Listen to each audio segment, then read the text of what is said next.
بسم الله الرحمن الرحيم. ألف لام ميم.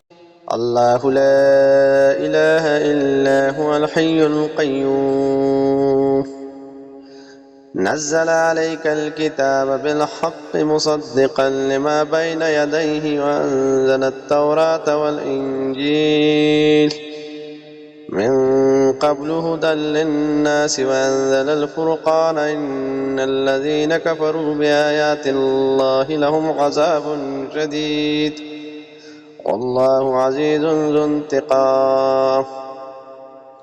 إن الله لا يخفى عليه شيء في الأرض ولا في السماء والذي يصوركم في الأرحام كيف يشاء لا إله إلا هو العزيز الحكيم.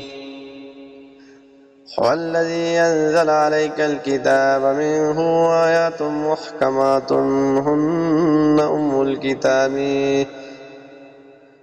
أم الكتاب وأخر متشابهات فأما الذين في قلوبهم زيغ فيتبعون ما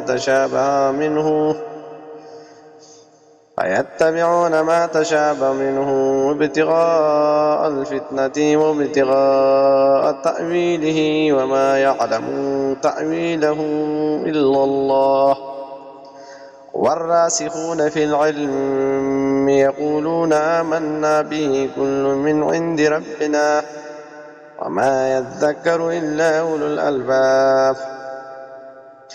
ربنا لا تزغ قلوبنا بعد إذ هديتنا وهب لنا من لدنك رحمة إنك أنت الوهاب. ربنا إنك جامع الناس ليوم لا ريب فيه إن الله لا يخلف الميعاد.